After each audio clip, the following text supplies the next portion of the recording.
구약성경 806페이지, 구약성경 806페이지 시편 4편 7절에서 8절입니다. 자, 우리 한 목소리로 같이 읽겠습니다. 시작. 주께서 내 마음에 두신 기쁨은 그들의 곡식과 새 포도주가 풍성할 때보다 더하니이다. 내가 평안히 눕고 자기도 하리니 나를 안전히 살게 하시는 이는 오직 여호와이시니이다. 아멘. 우리 함께 읽은 이 말씀 통해서요, 회복의 동반자 두 번째 시간, 목표는 마음이다. 네, 이 제목으로 은혜를 같이 나누도록 하겠습니다. 하나님께서 또 오늘 예배 중에 우리에게 또 귀한 깨달음 주시기를, 또 하늘문을 열어 또 은혜 주시기를 소망합니다. 저의 외갓집은 그 충남 청양의 완전히 시골입니다. 완전히 깡촌이었어요. 그래서 마을도 아니고 산 밑에 그냥 덩그러니 집 한 채가 있는 그런 곳이어서 어렸을 때 이제 가면 또 화장실도 집 밖에 멀리 이렇게 있잖아요. 소위 말하는 재래식, 푸세식 화장실. 그러다 보니까 어렸을 때 밤에 가면 가로등도 없고 그냥 그 밤중에 이렇게 소울음 소리만 그냥 음모하고 들리면 굉장히 좀 무서웠던 그런 기억도 있는 그런 완전한 시골 동네였습니다. 주변에 댐이 생겨서 수몰 지역이 되기 전에 이제 그때까지도 아주 상당히 오랫동안 가마솥에 불을 떼서 밥을 지어 먹던 바로 그런 곳이 저희 외갓집이었어요. 그런데 참 좋았던 건 뭐냐면, 그렇게 깡촌이다 보니까 집 앞에 있는 개울물이 아주 맑았습니다. 그래서 물고기도 있고 가재도 있고, 가재가 있으면 이게 몇 급수죠? 1급수인 거예요. 예, 그래서 저희는 같이 놀다가 목이 마르면 그 물을 그냥 떠서 먹기도 하고 또 그랬던 개울이 있었습니다. 그래서 사촌 동생하고 여름에 이제 갈 때마다 거기서 이제 물놀이도 하고 그랬는데요. 이제 그런데 어느 한 해는 제가 이제 물놀이를 여느 때처럼 물놀이를 하려고 사촌들과 친척들과 같이 갔는데 여전히 맑은 물이 이렇게 흐르고 있더라고요. 그래서 이제는 놀아보자 하고 나서 물속에 한 발을 턱 내딛었더니 웬걸 갑자기 바닥에 가라앉아 있던 그 부유물들 있죠. 그 앙금이라고 해야, 찌꺼기라고 해야 되나요? 그것들이 확 일어나더니 금세 뿌연물로 이제 바뀌어 버리는 겁니다. 그러니까 알고 봤더니 이게 맑은 물이었다가 그 위쪽에 이제 무슨 석재 공장도 생기고 축사도 생기고 이러다 보니까 그 물에 이제 점점 오염물이 이렇게 쌓여갔던 거예요. 그래서 그게 찌꺼기들이 가만히 이렇게 가라앉아 있어서 그냥 보면 맑은 물 같아요. 그래서 맑은 물이 흘러가는 것 같은데 거기에 뭐 돌을 하나 던지거나 누가 들어가려고 하면 금세 이제 그 밑바닥이 그냥 드러나 버리는, 그렇게 돼서 제가 더 이상 뭐 물을 마실 수도 그 물놀이를 할 수도 없는 이제 그런 지역이 되어버렸던 그런 경험이 저에게는 있습니다. 사랑하는 성도님들, 저는 오늘 우리 그리스도인의 마음을 어떻게 지킬 것인가, 이제 이런 문제를 같이 좀 나누기를 원해요. 저도 그렇고 여러분들도 그럴 때 있으시죠? 괜찮은 줄 알았는데 안 괜찮을 때, 내 마음이 평안한 줄 알았는데 평안하지 않을 때가 있으시지 않습니까? 겉으로는 맑은 물이 흘러가는 것 같은데 우리 마음속에 갖고 있던 여러 앙금들이 남아있다가 누가 그냥 툭 건드리면 그 앙금이 확 일어나서 금세 우리의 마음 상태가 어떤지를 보여주게 만드는 그런 상황들이 우리 안에 분명히 있을 것입니다. 여러 문제들을 놓고 기도도 해요, 예배도 해요, 은혜 받았다고도 하고 뭐 나름 힘이 좀 생기고 괜찮아졌다고 이야기를 하기도 합니다. 그런데 아무도 없는 조용한 시간이 되면 여전히 그 앙금을 묵상하고 있는 나를 발견하게 되고요, 또 여전히 잠 못 들고 있는 나를 발견할 때가 우리가 신앙생활 하는 중에도 참 많이 찾아오지 않습니까? 근데 사랑하는 여러분, 결론적으로 말씀드리자면 그건 건강한 신앙의 건강한 내면의 모습은 아닙니다. 주님께서 우리에게 원하시는 것은요, 우리에게 생겨났던 그런 앙금들을 괜찮은 척하고 살아가는 게 주님이 우리에게 원하시는 것이 아니고요, 그걸 그 은혜의 물줄기에 흘려서 그걸 씻겨 보내야 되는데 자꾸 우리가 이 앙금들을 품고 그것 묵상하며 살아가는 때가 얼마나 많은지 오늘 우리의 마음을 좀 점검해 보기를 원해요. 오늘 우리가 살펴보고자 하는 이 시편, 이 4편 말씀은요, 다윗이 그 마음속에 쌓였던 그 앙금과 찌꺼기들의 몸서리쳤던 때를 기억하고 추억하고 후회하며 지은 바로 그런 시라고 볼 수가 있습니다. 이 시의 배경을 짐작하게 하는 힌트가요, 8절, 우리가 읽은 본문 8절 말씀에 있어요. 우리 8절 한번 다시 같이 읽어보겠습니다. 시작. 내가 평안히 눕고 자기도 하리니 나를 안전히 살게 하시는 이는 오직 여호와이시니이다. 아멘. 이건 사실 이 시의 결론으로서 깨달음을 얻은 다윗의 고백입니다. 그러나 이걸 한번 살짝 바꿔서 한번 생각을 해보십시오. 모든 시인들은요, 제가 몇 차례 말씀드린 것처럼 모든 것을 은유적으로 표현하고 돌려 말하고 하지만 자기가 경험한 것 그 이상을 표현할 수 없어요. 내 마음은 호수요 그대 노저, 이런 시가 있다면 호수를 모르는 자, 노젓는 것이 무엇인지 모르는 자는 절대 그런 표현을 할 수 없습니다. 마찬가지로 오늘 다윗의 표현을 보십시오. 내가 평안히 눕고 자기도 하리니.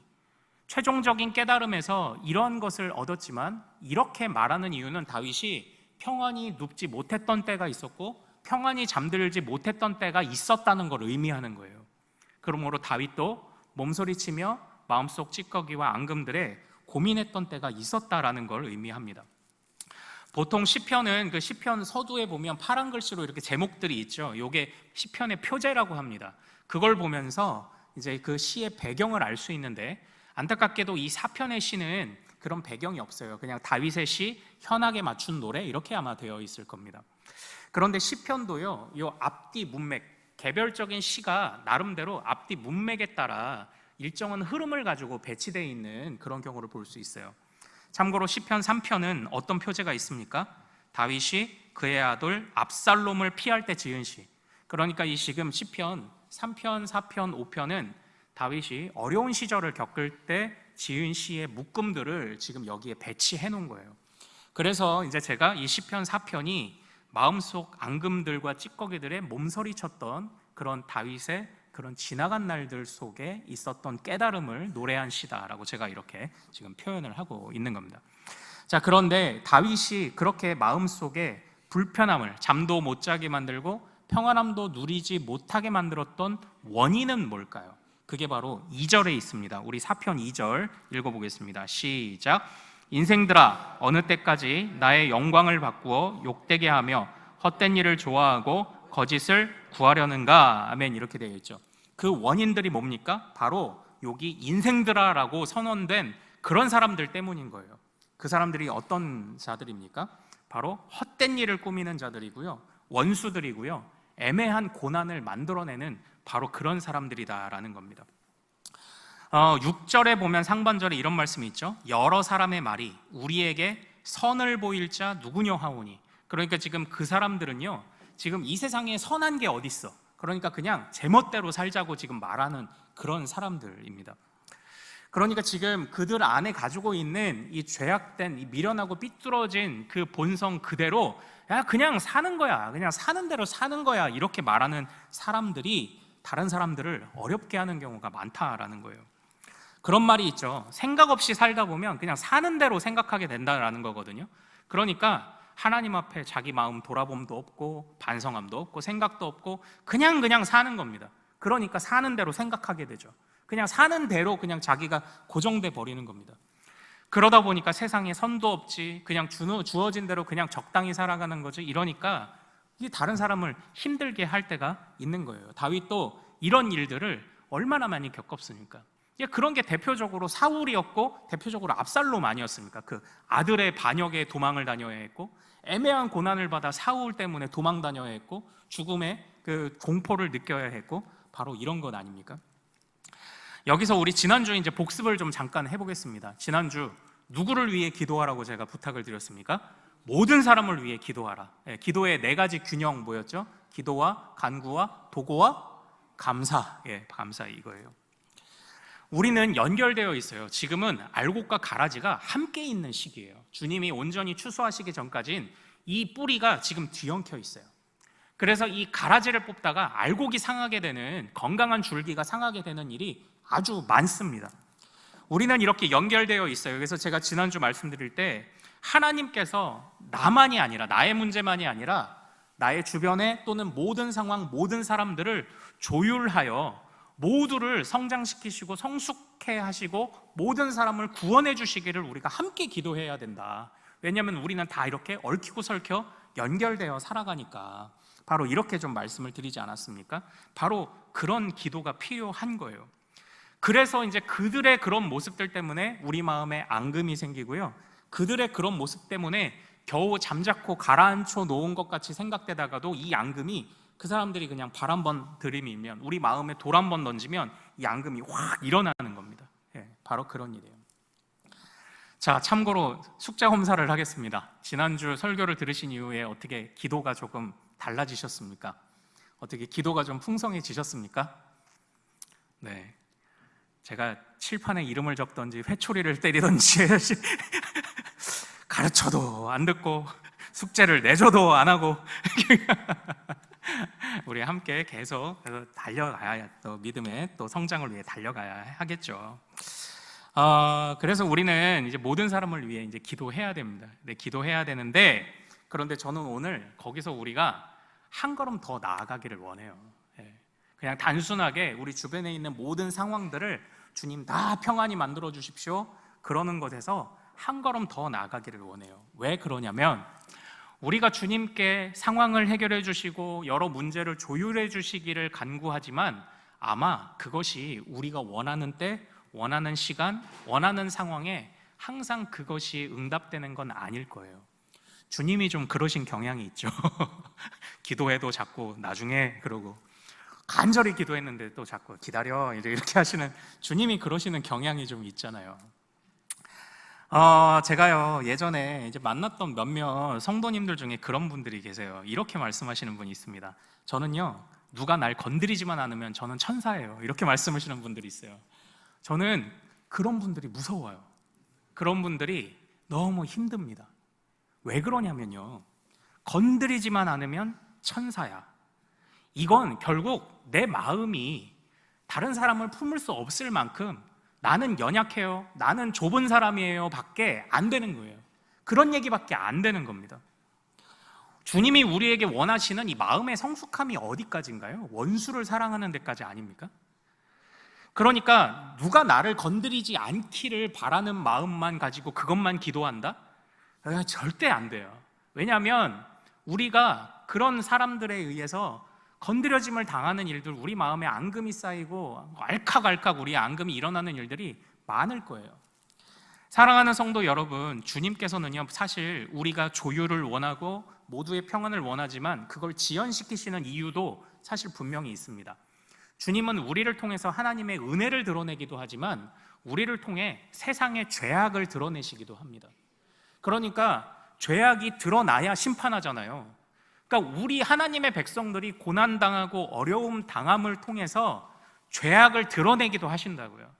그러니까 세상에 죄악이 드러날 때 주님이 침묵하실 때가 있는 거예요. 이런 게 이제 우리 성도들이 박해받는 때고 고난받는 때고 애매한 찌꺼기와 앙금으로 몸서리치는 때가 이제 이런 때인 겁니다.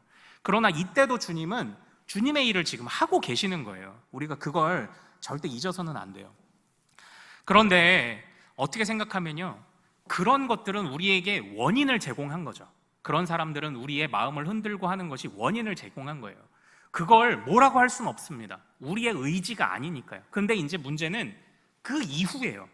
그 이후에 그들에 의해서 마음이 흔들리기를, 또한 그 앙금을 끊임없이 묵상하며 잠 못 자기를 우리의 의지를 가지고 선택하는 건, 이건 문제가 아니겠습니까? 이건 문제죠. 아니, 내가 원하지 않았는데 내 의지와 상관없이 들어오는 공격들은 이걸 뭐 어쩌겠습니까? 그러나 그것을 다루는 우리의 내면의 방식을 좀 한번 우리가 생각을 해봐야 한다라는 거예요. 정말 우리는 원수 사랑의 목표까지 품을 수 있느냐? 우리 주님께서는요, 겟세마네 기도를 하셨습니다. 겟세마네에서 이 잔을 피하기를 원하셨죠. 그러나 궁극적으로 주님이 끝까지 붙잡으셨던 건 어떤 것입니까? 바로 성부의 뜻이었죠. 그러니까 이 십자가의 고난, 임박한 십자가, 그런데 잠자는 제자들, 속이 터지게 만드는 제자들, 또 어떤 제자는 병사들을 데려와서 나를 잡겠다고 오는 제자들, 이건 주님의 의지가 아니었죠. 이거는 어쩔 수 없는 상황들이었습니다. 그러나 주님은 거기에서 그때부터 성부와 하나 된 자신의 의지를 발휘하시죠. 그 잔을 피하지 않기로 결단하신 겁니다. 주님은 그 잔을 피하지 않기로 결정하시고 그 자신의 의지로 성부의 뜻에 순종하셨죠. 자신의 능력으로 손가락 하나만 까딱해도 많은 병사들을 물리칠 수 있었고 가룟 유다를 콩 때려줄 수도 있었을 텐데 그러지 않으셨습니다. 할 수 있는 힘과 능력과 의지가 있지만 그러지 않으셨어요. 왜냐? 원수도 사랑하라는 성부의 뜻을 받아들이셨기 때문이죠.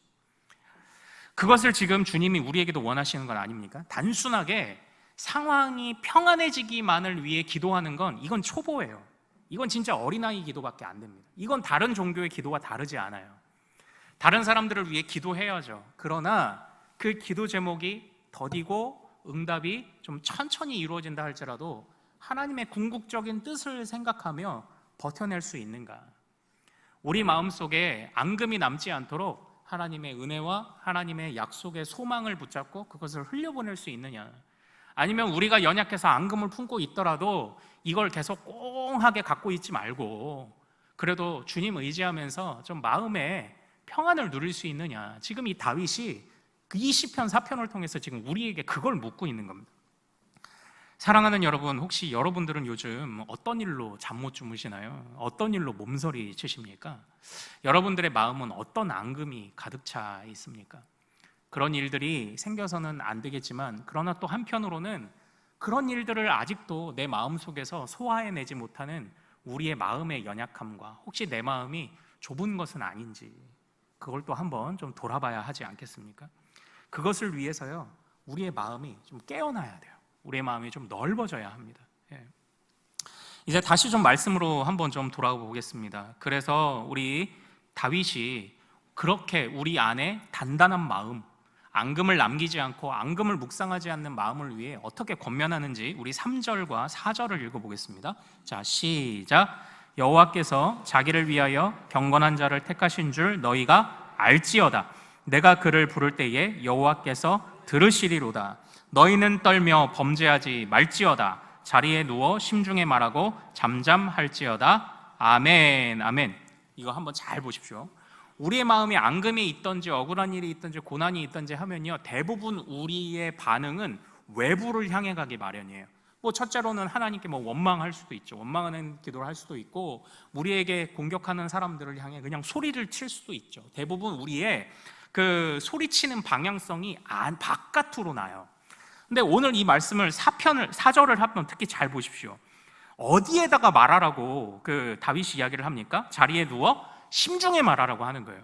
지금 하나님의 백성들은요, 이 성숙한 마음을 위해서요, 소리쳐야 하는 방향성이 어디냐? 밖이 아니라 안이에요. 밖이 아니라 안입니다. 이 세상은 원래 그냥 그렇게 생겨 먹었습니다. 아무리 소리쳐도 달라지지 않는 세상입니다. 그런데 그런 세상 속에 자꾸 휘둘리는 우리의 마음을 향해서 소리치는 게 1번이에요. 너는 떨며 범죄하지 말지어다. 네 심중에 말하고 잠잠할지어다. 바로 이걸 지금 다윗이 권면하고 있는 것 아닙니까? 3절을 보십시오. 다시. 여호와께서 자기를 위하여 경건한 자를 택하신 줄 너희가 알지어다. 하나님의 은혜가 있고 하나님의 소망이 있음을 깨닫는다면 잠잠하라. 잠잠하고 마음속에서 그것들을 은혜의 강물에 흘려보내라. 녹여내라. 그 이야기를 지금 하고 계신 것 아닙니까? 그러니까요, 이런 일들을 겪을 때 다윗이 깨달은 건 뭐냐면요, 하나하나 일희일비하면서 원수와 싸우는 법을 배운 게 아니에요. 어떠한 상황에서든지 내 안에 계신 하나님의 얼굴을 보는 법을 배우는 겁니다. 이게 평안이죠. 이게 평안. 평안한 일이 있어서가 평안이 아니라 어떤 상황 속에서도 평안하게 하시는 그 비결을 배운 게 이게 다윗의 고백인 거예요. 그래서 드디어 7절과 8절처럼 고백을 하는 거잖아요. 우리 7절, 8절 읽겠습니다. 자, 시작. 주께서 내 마음에 두신 기쁨은 그들의 곡식과 새 포도주가 풍성할 때보다 더하니이다. 내가 평안히 눕고 자기도 하리니 나를 안전히 살게 하시는 이는 오직 여호와이시니이다. 아멘. 이렇게 되어 있죠. 7절에 잘 보십시오. 내 마음에 두신 기쁨은 사람들이 곡식과 포도주가 풍성할 때에 느끼는 기쁨과 다릅니다라고 지금 이야기하잖아요. 이게 진짜 사람들의 세상의 방식이죠. 원하는 것들이 다 채워지면 기쁘다. 그런데 제가 말씀드렸잖아요. 원하는 게 채워질 수도 없고요, 채워져도 얽히고 설켜 있어서요, 그거 갖고 평안이 안 돼요. 그러나 기도하는 사람은요, 주님께서 우리의 문제와 어려움들을 해결해 주시기를 기도하는 것뿐만 아니라 거기에 한 걸음 더 나아가서 상황과 형편에 상관없이 내가 그걸 감당할 수 있을 만한 믿음의 상태와 내면이 되도록 기도하는 게 하나님의 사람들이에요. 그러니까 그때의 우리 마음속에 정말 세상에 어느 누구도 말할 수 없는 기쁨과 소망과 평안이 오는 거죠. 그런 평안이 오면 어떻게 되는 줄 아세요? 문제가 해결되지 않아도 8절 말씀, 내가 평안히 눕고 자기도 하리니, 이게 가능해지는 겁니다. 여러분들 요즘 무슨 일로 밤잠 못 주무십니까? 그것도 하나님 앞에 맡기고 내어놓고 기도합시다. 하나님께서 그의 백성들 붙드심을, 하나님께서 그의 경건한 자들을 택하여 주셨음을 알고 우리 내면에 우리 마음이 범죄하지 않도록, 우리의 입술이 범죄하지 않도록 우리 내면을 향하여 소리치며 하나님께서 우리를 더 성장시켜 주시고 성숙하게 해주시기를 간구하는 우리 모든 가족들 되시기를 소망합니다. 이제 오늘 말씀의 제목을 좀 설명드려야 될 순간이 왔습니다. 우리의 목표는 마음이에요. 마음. 모든 사람을 위해 기도해야죠. 그러나 단순하게 기도 응답해 주십시오, 평안하게 해주십시오, 풍성하게 해주십시오를 넘어서 어떤 상황과 형편 속에서도 내 마음이 그것을 받아들이게 하옵소서. 어떤 상황 속에서도 내 마음이 견디게 하옵소서. 어떤 상황 속에서도 내 마음이 꺾이지 않게 하옵소서. 든든하게 하옵소서. 바로 이겁니다. 저는 이 포항 지역에 이제 어느 교회의 목사님의 강연을 한번 들을 그런 기회가 있었는데, 그 교회에 이제 일꾼들을 세우는 나름의 그 일꾼 세우는 10계명 이런 게 있더라고요. 제가 그 얘기를 듣고 참 감동이 됐었는데요. 뭐 다른 사람을 위해 시간을 낼 수 있는 자, 또 다른 사람을 위해 또 물질을 기쁘게 쓸 수 있는 자, 이제 이런 것들이 있는데요. 다른 사람을 인도할 수 있을 만한 사람, 다른 사람들을 품을 수 있을 만한 넓은 마음을 가진 사람, 이제 이런 얘기를 하셨던 것 같아요. 우리가요, 이 목표, 성숙한 마음의 이 성장이라는 목표를 갖는 건요, 우리에게만 좋고 끝나는 문제는 아니죠. 우리 공동체를 위해서도 필요한 거예요. 그러니까 제가 지금 우리 그 회복의 동반자에서 우리 공동체를 함께 세워가는, 함께 웃고 함께 우는 공동체를 세워가기 위해 지금 이 권면의 말씀들을 드리고 있지 않습니까? 첫째, 사랑하고 기도해야죠. 그런데 그 기도가 더디 응답되든 빨리 응답되든 중요한 건 한결같이 우리가 신앙생활 하는 건 아닙니까? 한결같이 우리가 넘어지지 않고 또 다른 사람들을 품고 세워줄 수 있을 만한 그런 마음이 되는 것까지 우리가 같이 간구해야 이게 성숙한 기도죠. 이게 성숙한 것 아닙니까? 어린 아이들은요, 그냥 부모 품에서요, 그냥 평안함을 느끼죠. 왜 그렇습니까? 우리 엄마 아빠만 붙들고 있으면 내가 다른 것들은 모르기로 작정한 것입니다. 우리 자녀들은요, 그냥 엄마 아빠만 믿고 있으면 되지 하고 생각하는 겁니다. 그 믿음이 확고한 거예요. 내가 다른 건 몰라도 돼, 그냥 엄마 아빠만 따라가면 돼, 이걸 생각하니까 우리 아이들이 아직 이제 세상 물정 몰라서 그렇다 할진 모르지만요, 우리가 세상 물정 좀 몰라도 괜찮습니다. 오히려 하나님을 좀 더 알아가야지. 세상 물정 몰라도 좀 괜찮아요. 그래서 주님 품에서 우리가 좀 평안을 누리기를 원해요. 어떻게? 우리의 마음에 앙금은 은혜의 강물에 흘려보내고, 또 주님께 우리의 남아있는 찌꺼기도 맡겨드려서 주님께서 좀 우리의 마음을 다루어 주시도록 그렇게 기도하는 우리 모든 가족들 되시기를 소망합니다. 예수님께서 겟세마네 기도에서 어떻게 그런 기도를 하실 수 있었는가 생각해 보니까요, 예수님이 공생이 시작하시는 처음 세례 받으실 때 비둘기같이 임하시는 성령의 충만함을 받으셨더라고요. 이것이 또 우리에게도 우리의 내면의 성장을 위해도 도움이 될 거라 생각을 합니다. 우리의 마음이 세상의 생각과 사단 마귀가 주는 생각으로 채우고 있느냐, 우리 마음이 성령 충만함으로 채우고 있느냐, 거기에서 차이가 또 올 거예요. 성령의 열매를 아시죠? 사랑, 희락, 화평, 오래 참음, 자비, 양선, 충성, 온유, 절제. 근데 한번 잘 생각해 보십시오. 성령의 열매가 대부분 우리의 내면의 상태를 말하고 있는 거죠. 우리 내면의 상태에 사랑이 있냐, 희락이 있냐, 평강이 있냐, 양선이 있냐, 충성이 있냐, 온유가 있냐, 절제가 있냐, 대부분 우리 마음의 문제 아닙니까? 겉으로 드러나는 막 이런 게 아니라 대부분 우리 내면을 향해 있는 그것이 성령의 열매 아닙니까? 물론 성령의 은사도 있죠. 성령의 은사는 밖으로 막 드러나요. 그런데 그 은사가 목적지가 아니에요. 은사는 최종 목적지로 가게 돕는 역할을 하는 건데, 최종 목적지는 성령의 열매잖아요. 근데 성령의 열매가 우리 내면이라니까요. 우리 내면의 성장이라니까요. 그러니까 우리가 성령 충만을 간구하되 정말 주님께서 우리의 이 성령의 열매라는 내면의 단단함을 허락해 주시기를 간구한다면 약속의 하나님이, 평강의 하나님이 그 일을 우리 안에 이루실 것이고 겟세마네의 기도와 같은 기도를 우리에게 하게 하시는 거죠. 품지 못할 사람이 없게 되고 품지 못할 원수가 없게 되는 거죠. 그리고 어려운 일이 있고 고난이 찾아와도 우리가 잠 못 이루며 밤새는 그런 날이 없습니다. 내일은 내일 하나님께 맡겨야지. 그러고 그냥 평안히 자는 거죠. 사랑하시는 자에게 잠을 주시는 겁니다. 그러니까 주님을 의지하는 자는 그 마음의 평강이 찾아올 거예요. 사랑하는 여러분, 오늘 이 말씀을 꼭 기억하시기를 소망합니다. 주님이 그의 경건한 자들을 택하셨습니다. 바로 우리를 택하셔서 우리에게 끊임없이 말씀하시죠. 우리가 그 음성에 귀를 기울이면 됩니다. 말씀 듣고 기도하는 가운데 좁은 시각에서 기도하지 말고 주여 우리를 넓게 하옵소서. 우리의 마음, 목표는 우리의 마음의 성장입니다. 나도 성장하고 저들도 성장하고 우리 교회가 함께 이렇게 마음이 넓은 사람들이 모여있는 그런 공동체 되도록 인도하여 주옵소서. 이것을 위해 기도하는 우리 모든 가족들 되시기를 소망합니다. 우리 찬양할까요? 태산을 넘어 험곡에 가도 빛 가운데로 걸어가면. 우리 가사를 잘 묵상하며 어떤 일이 있어도 평안 주실 주님을 기대합시다.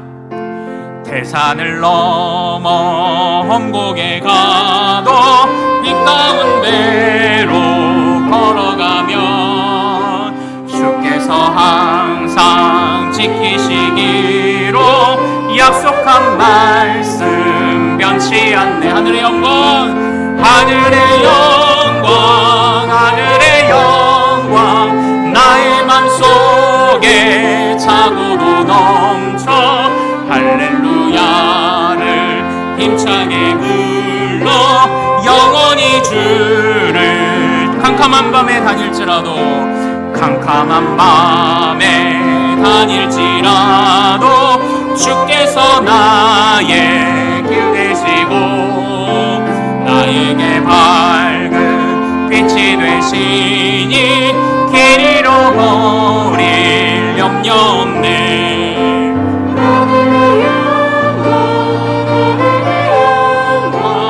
나의 맘속에 할렐루야를 힘차게 불러 영원히 줄 광명한 급이 마음의 바다, 광명한 급이 마음의 바다 찬란한 천국 바라보고 할렐루야를 힘차게 불러 날마다 빛에 걸어가려니. 하늘의 영광, 하늘의 영광, 하늘의 영광 나의 맘속에 차고도 넘쳐 할렐루야를 힘차게 불러 영원히 주를. 하늘의 영광, 하늘의 영광, 하늘의 영광, 하늘의 영광 나의 맘속에 차고도 넘쳐 할렐루야를 힘차게 불러 영원히 주를 찬양하리. 아멘. 우리 이 시간 같이 기도하며 결단하며 나아가기를 원합니다. 우리가 살아가는 인생 중에 태산을 만날 때도 있습니다. 캄캄한 밤을 만날 때도 있습니다. 그러나 주님 의지하는 자는 그 태산을 넘을 줄로 믿습니다. 주님 의지하는 자는 주님이 넘게 하실 줄로 믿습니다. 때가 되고 기다리면 캄캄한 밤에 환한 빛을 비추어 길을 인도하시는 주님을 보게 하실 줄로 믿습니다. 오늘 말씀을 붙잡고 우리 같이 기도합시다. 주여, 우리가 마음이 좁은 사람 되지 않게 하옵소서. 마음의 앙금은 은혜의 물결에 흘려보내고 우리가 가지고 있는 어떠한 어려움들, 마음의 고민들 모든 것 주님 앞에 내어놓고 단단한 사람들, 단단한 내면과 단단한 믿음의 사람들 되도록 우리를 인도하여 주옵소서.